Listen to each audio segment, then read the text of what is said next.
Okay, it's gonna think for a second. And then all of a sudden we're gonna be live with no warning.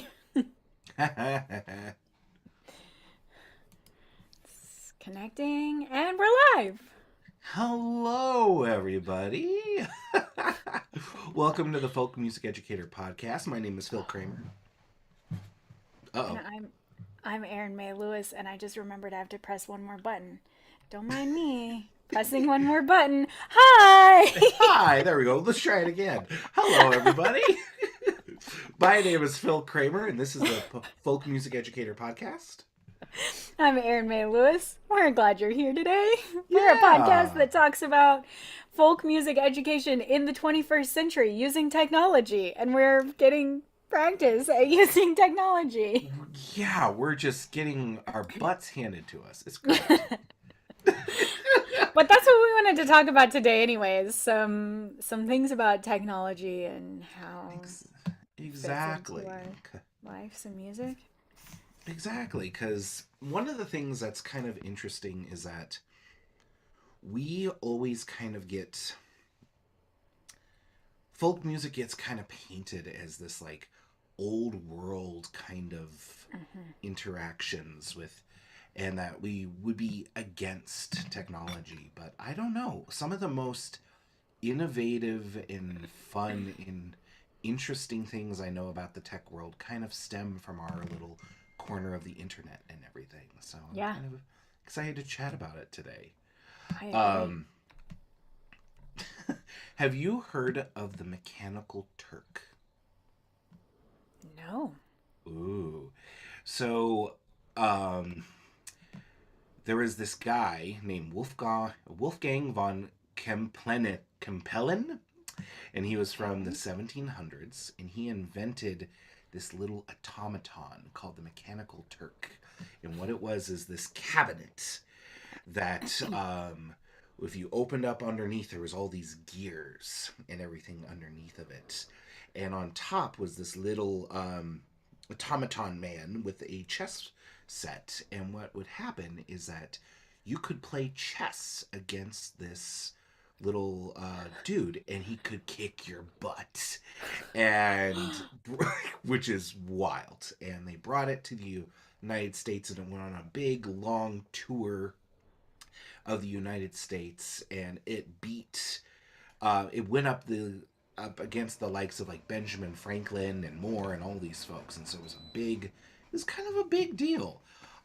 Only to later be proved to be a complete and utter scam. There was a there was a person hiding underneath, controlling and playing games of chess. But that person was really good at chess then. Really good at chess and everything, Wow. and it was and it's been kind of termed as this metaphor that kind of describes how behind every little piece of technology is a human making decisions that kind of impact those choices and all those Yeah. things. Yeah. And in the age of TikTok and algorithmic generation and all these things, I think it's really important to chat about the ideas of the intersections of the humanities and technology and how we Mhm. interact with it and all Mhm. of those things, and how important it is for us to like kind of make choices that are human first and audience first and student and teacher first versus like the algorithm kind of ideas. Yeah. So Yeah. yeah, it's great. It's interesting because a couple days ago when we had our little just hang out and chat, um, you asked me about like how the average demographic of student that I work with, sort of how quickly they adopt various technology. Yeah.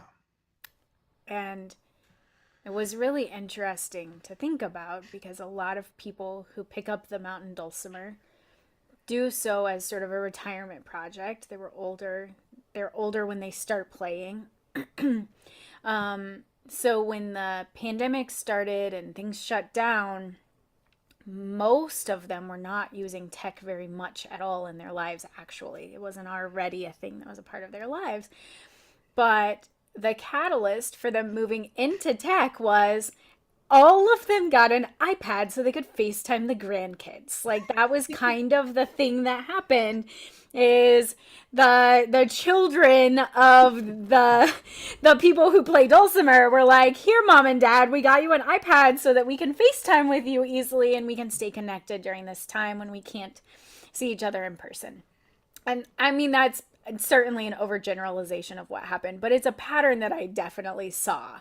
Yeah. So out of that then came like, well, okay, so what can we do with our music community? And I don't know if you remember a lot of the kind of narrative in those early days of everything closing down was like the artists, the musicians, the restaurants, like these are the places we have to really figure out how we as a community are going to support them because they all just lost their jobs. They just Yeah. lost their work, right?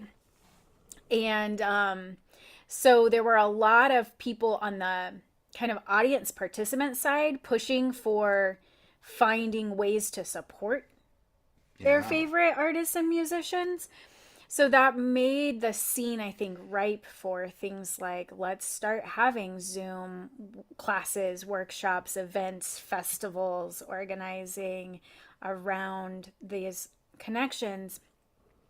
And I think in those days, like Zoom was a really important tool because it had the video element, but Hmm. it also has still to this day the option to call on a telephone and listen in. Yep.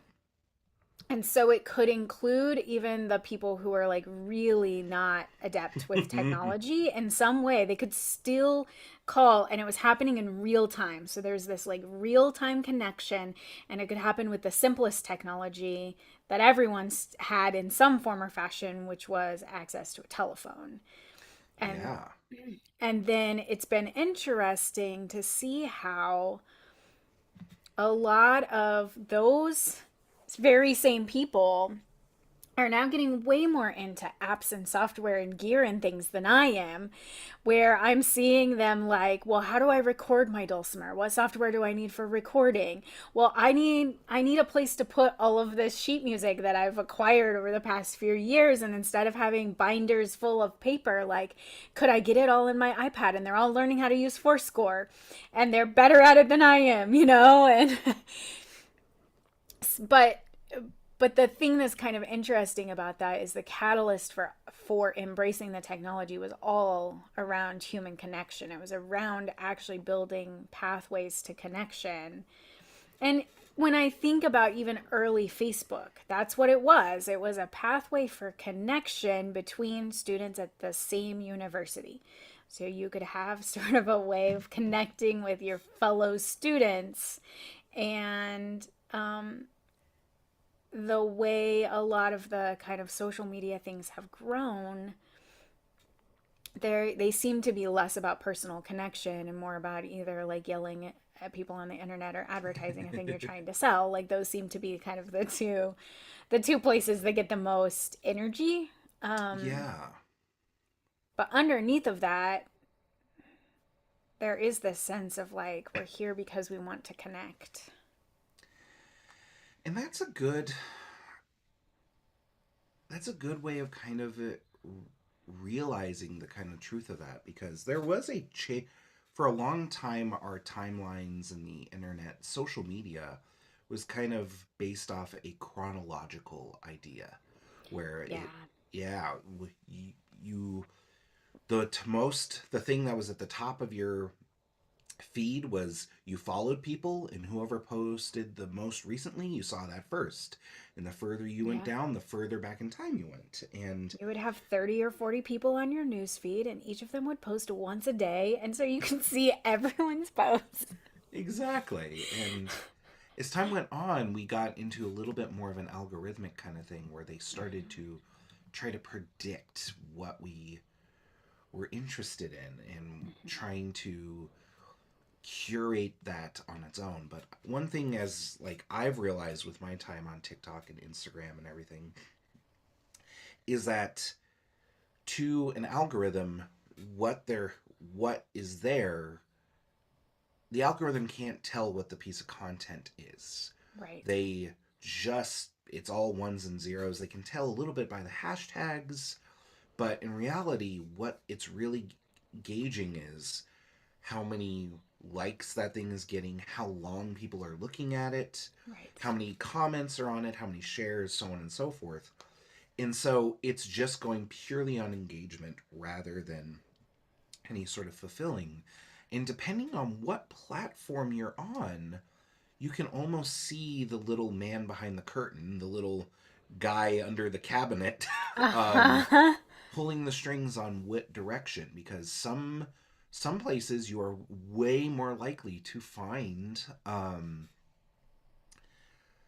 engagement that is designed to make you angry. Like they're like, we're going to be putting things up there as most. Like if you look at the real, like the For You page on TikTok, that is going to be very different than the Reels section on Facebook. Facebook is almost like, when from my time looking at it, it's almost more of the tabloid section of the grocery store. It's all about Right. the It's the royal, gossip pages. yeah, the royal family and Kim Kardashian and all these folks. I'm just like, you, you're so bad at figuring out what I want to What I'm Facebook. You're interested in. so bad at it, but Uh-huh. it's designed to do that. And I think as teachers, we can sometimes fall into the habit of trying to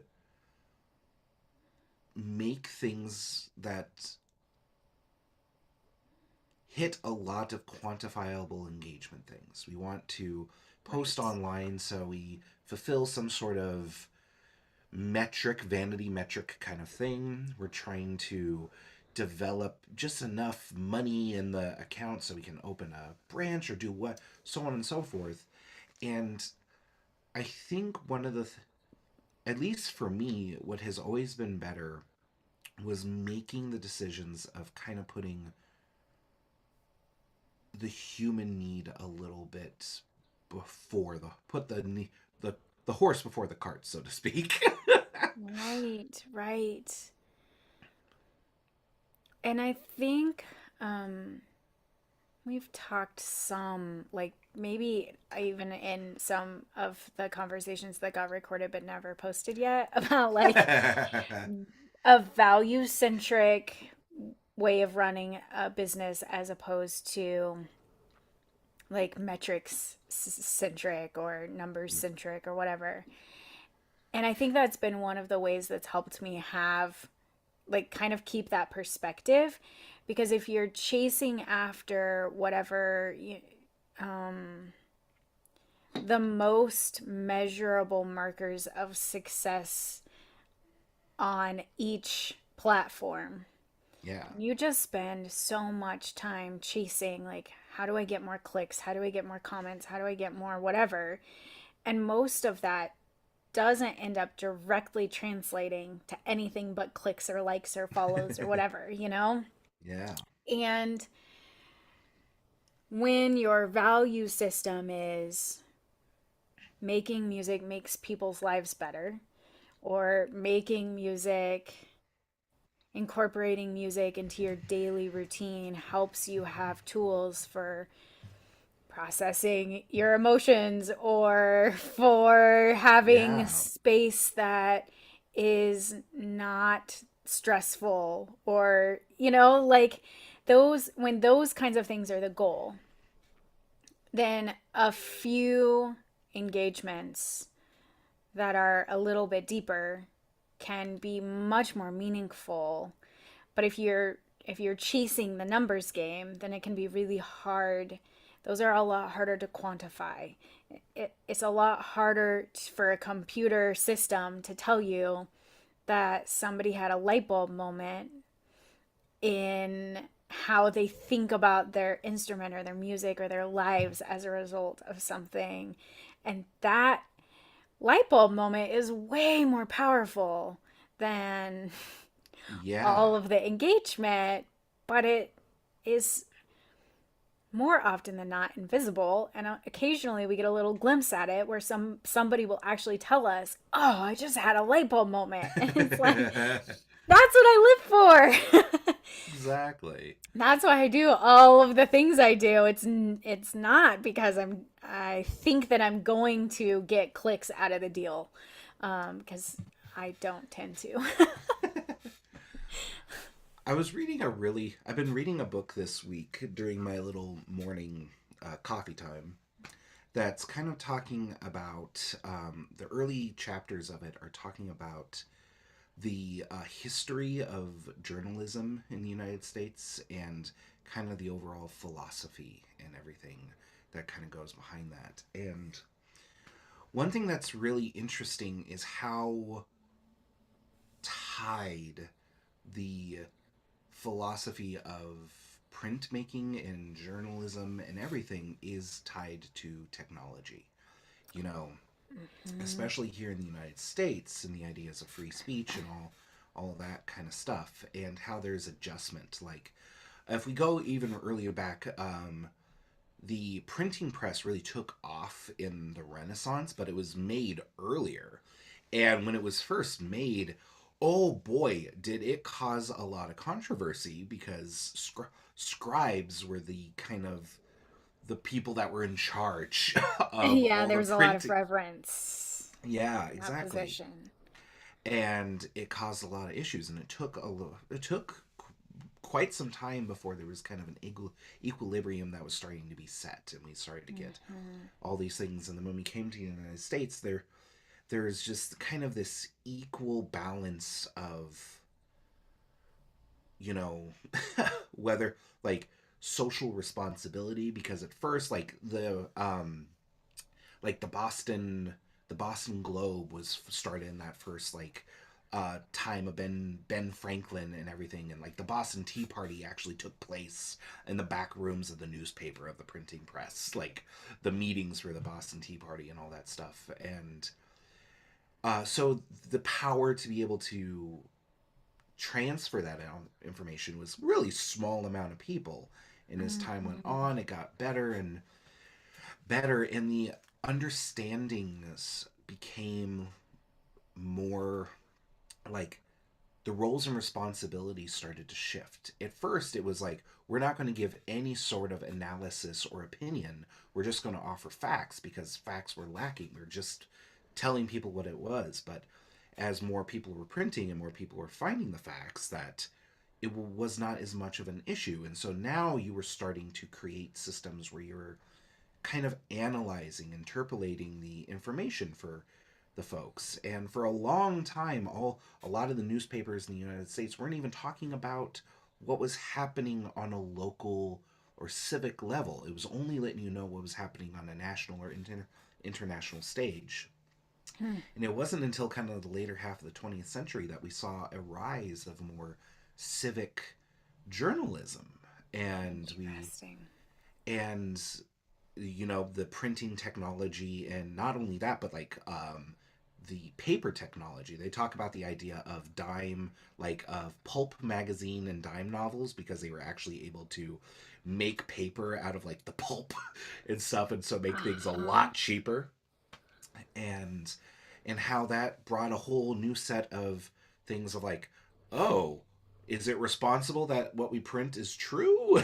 And so on and so forth. And now we're in the finally in the age of citizen journalism, where it's like we all have the ability to kind of connect and share all of this information.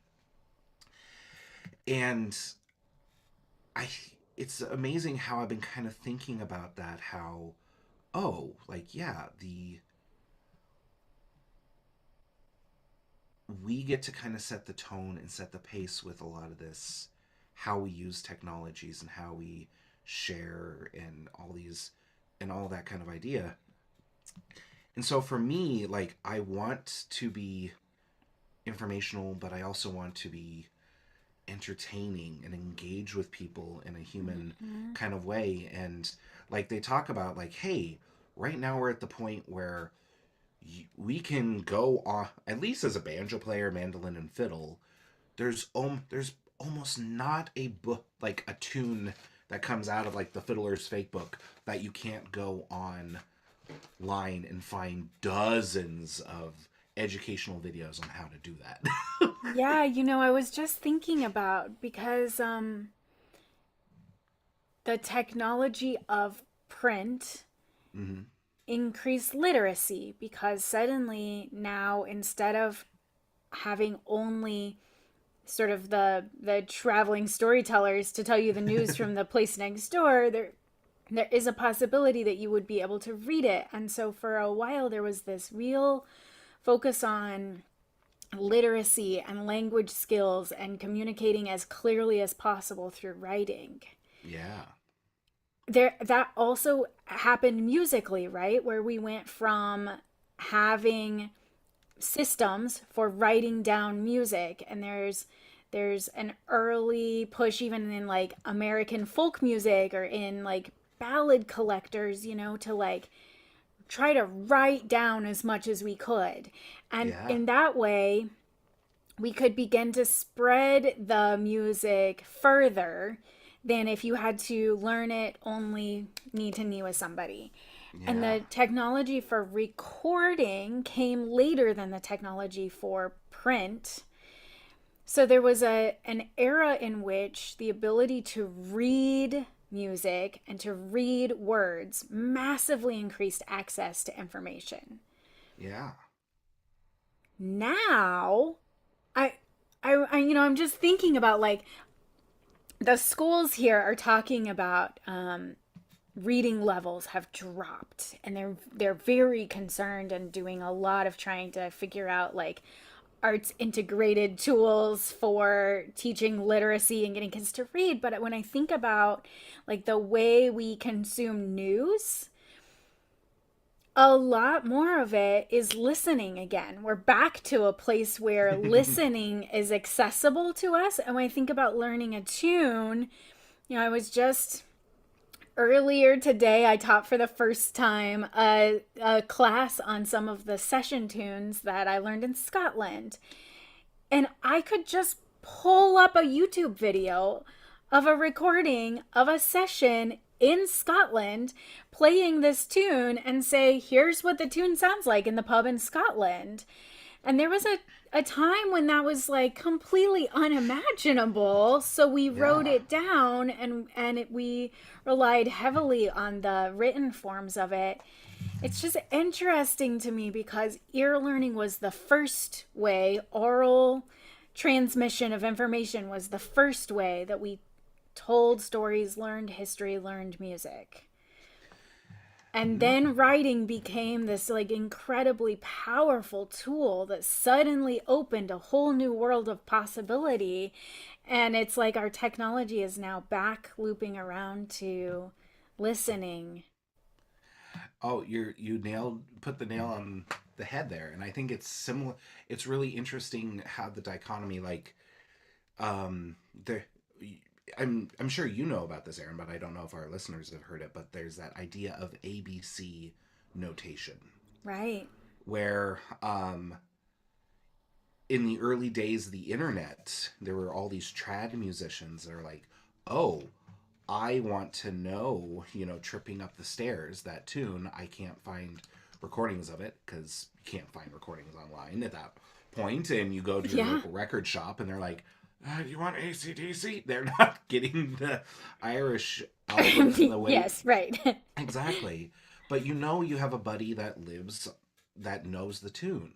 How do they get you that sheet music? Do they print it off and send it to you? Do they Xerox it? What do they do? Well, back in what they did is all these nerds developed this computer language called ABC notation, Hmm. where they could type out the tune in a format In that they could alphabet then, letters.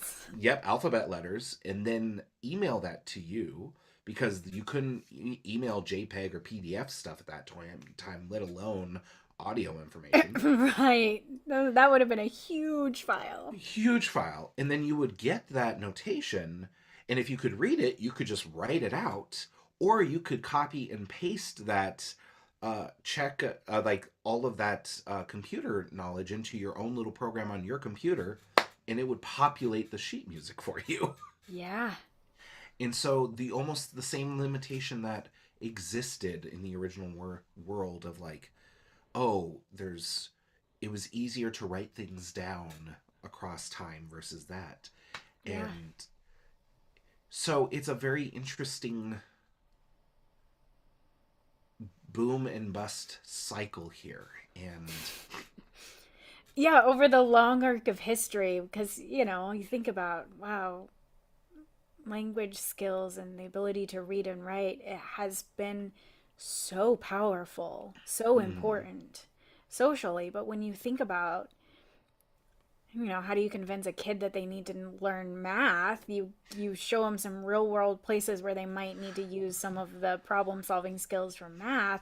Show them the real world places they're gonna need to know how to like read a newspaper, and they're gonna go, yeah, but like who does that anymore? yeah. That's old news. Why do I need that? I can just watch the news on TV. I can just watch a video. I can just pull up TikTok and get a Mhm. report.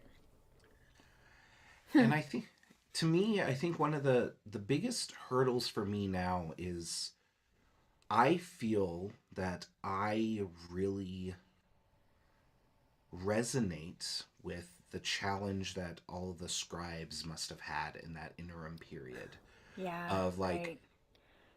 okay, like, but also the printmakers of the sense that like, oh, I am now in this time where 10 years ago my ideal career path of teaching online wasn't necessarily as viable as it is today. It barely existed. Yeah. It barely Yeah. existed. I was in a long distance relationship. I tried to use Skype. I could not imagine trying to run a business on that early days of Skype. It Uh-huh. was terrible. Uh-huh. It was so bad. It was pretty painful. It was pretty painful. And Yeah.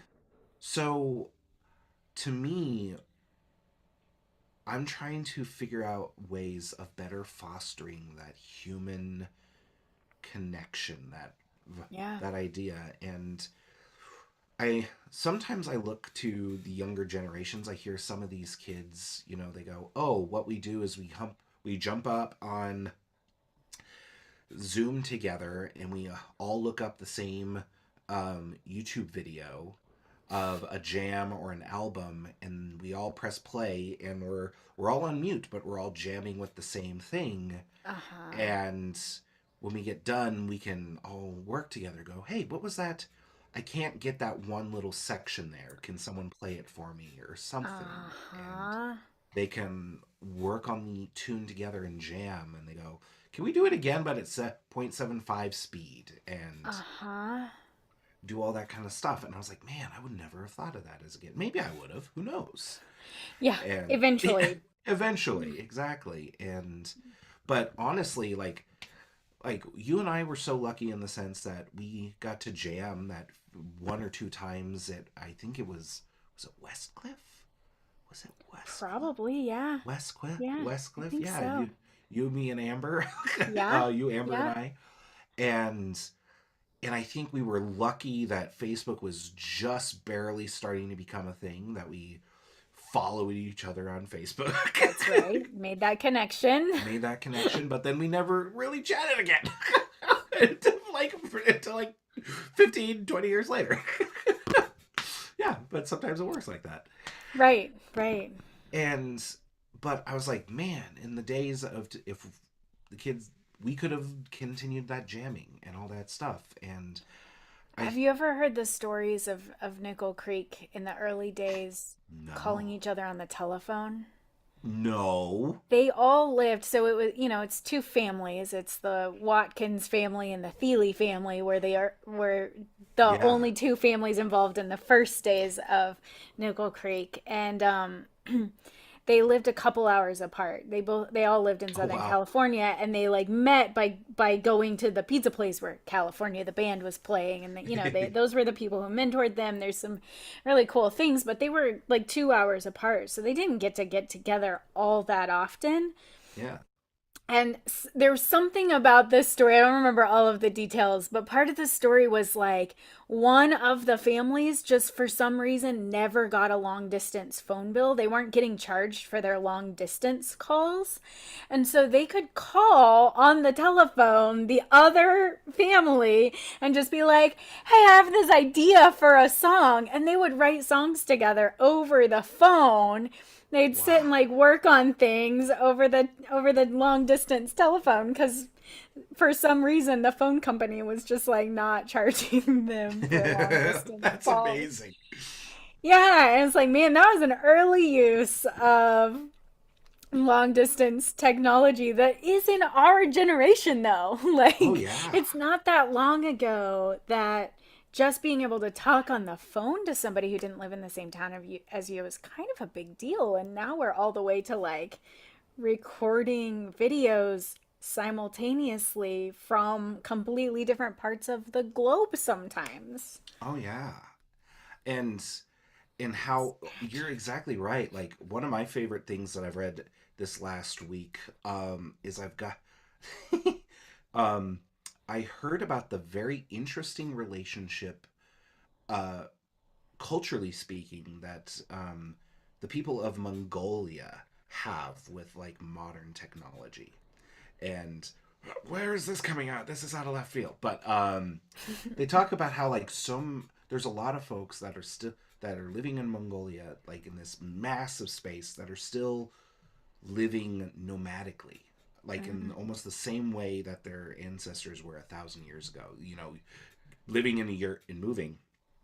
But one of the things that's very fascinating is that they have not completely abandoned all modern uses of technology. They still have satellite internet and they use solar panels and they have drones and motorcycles because it makes their life easier and all these things. But like one writer that I was reading that had been that was talking about it talks about in that culture the idea of poverty doesn't exist in the same way that we see it today, because they're like, oh, like a lot of the poverty we see today, we've abandoned our older traditional ways of living to replace them with newer ways that cost money.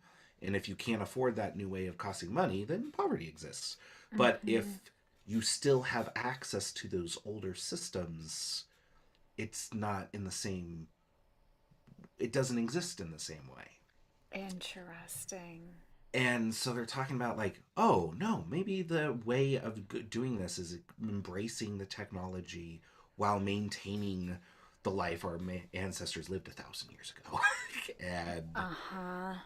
I was like, oh yeah, that's a kind of what I want, is someone who embraces this kind of musical kind of life. It's just like I don't necessarily want my tradition to change. I don't necessarily want to be adding pedals and adding the so on and so Yeah, forth. me I too. just, yeah, yeah, don't get me wrong, that stuff is cool and I love the people that are doing it, but it's mostly like I want what we've had, but with better connect, like with better internet. I want what we've had where it's easier to chat with my friends and play music together. And To find obscure tunes and obscure tunes, write obscure tunes together. And Mhm. all of those ideas. And it's been really fun to explore that with so many students. And it's been pushing me in a lot of ways that I never expected to learn. Like, oh, I have to learn how to play Travis Pick guitar playing now. I've never done that before. And Uh-huh. yeah, Right, because although your students could go somewhere else on the internet where someone knows how to do that already, there is something about the connection you've already built that compels them to ask you those questions and not go looking for a different source. exactly. There is something about building trust with each other, and um yeah, that's like when all the possible resources exist in the world, why does someone ask me about a thing I don't know anything about? And I can have a feeling of like, go find someone else who already knows the answer to this sometimes. And sometimes that is the right answer. Like, you're asking me a question about something I don't know about, and it's not something I'm super interested in learning. But there are a lot of other times when it's you're asking me a question about something I don't know about, and it's giving me the opportunity to learn it too. And now we're doing it together, and it feels really special that you trusted me to guide you through the learning process of something that are also not already an expert at. I don't know. No, I. It reminds me of two things, like the way that that type of learning. Malcolm Knowles, who is a kind of the father of andragogy, the study of it, teaching Mm-hmm. adults. He talks about how when in a more modern version of the classroom or teaching adults particularly, you take less of a role as the expert or the authority in the room where everyone should kind of bow down to your expertise or your knowledge, and more of you're a facilitator of learning, that you Mm, are more of the person that kind of helps guide people and have the problem solving skill sets and the understanding of their research that you went through to build your expertise to help them build theirs. And one of my favorite examples that I in my own life that I got to experience with this was I got to see this master class when I was younger of this cellist. Of course, I can't remember his name, but he was the conductor of one of my all-state orchestras. okay. And I'm starting to remember this better now. And he goes, "So the next hour, I'm going to do a master class on practicing. But instead of showing, like doing a question and answer, where I tell, or giving a lecture about the things or whatnot, what I'm going to do is I'm just going to sit down here and practice for a gig that I have next week. And I'm going to actively narrate my inner thoughts while I'm doing so for the next hour." And I remember at first, for the first couple of minutes, even he was having a hard time fully accepting the premise. He was kind of struggling. He still was trying to kind of interact with the audience a little bit. Yeah. But once he got into the zone, it was so fascinating to watch this person work. And yeah, you heard him play the same little passage over and over and over again, but you got to hear what he was hearing differently each time. And therefore, Right. you had a scaffold of yourself to be able to go. And you got to see how he didn't just play the same phrase over and over again and bring the tempo up, that there was a there was a suite of different techniques and premises and concepts that he was putting all together to help build up this little system. And for me, I think that has been one of my goals, to help a lot of my students interpolate all the data and all the things. Kind of, they can Right. it's not just the fact that they can come to us and get access to the tabs or learn the videos in the moment or all these things.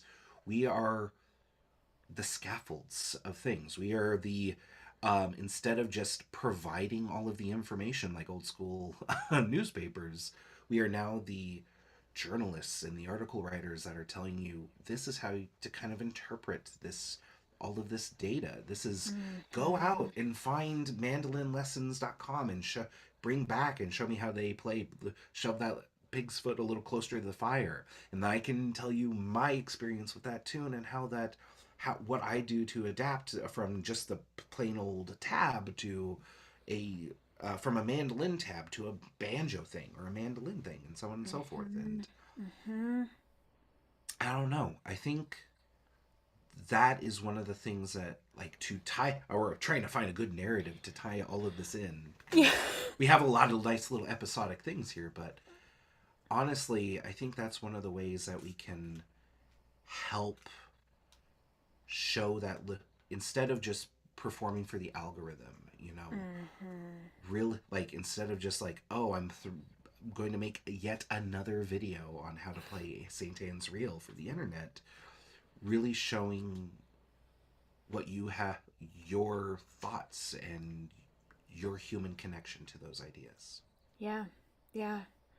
The like stream of consciousness narration of the process. Yeah. That's powerful. I'm gonna think about that some more. Yeah. Don't make content. Just document your life, as they always say. Those are the ones I like to watch, so it resonates with me from an audience member. 100%. And Yeah. look at us. We took a smorgasbord of ideas and put it into a nice little charcuterie of a podcast. Yay! Oh, I love it. Thanks for chatting with me today. Thanks for listening, people who are listening and watching. And Yeah. Well, I think we have successfully had a full month of posting we've pretty much entered a once. second month. Can we continue? Can we do it? I think the system works great, and we're happy with it so far. And hopefully, we might have a guest host here soon. We're hoping on that. And yeah, so I don't know how you can say. If you are listening, come say hi to us somewhere, whether it's on Yeah, that'd be cool. here on YouTube where we're live streaming. We try to do this every Friday morning. Um, or it's off on Instagram. You can find me at Fiddle and Phil on Instagram, TikTok, and all those great things. And Erin May Music. Erin May Music is my ID. You can find me Yeah. there. Yeah.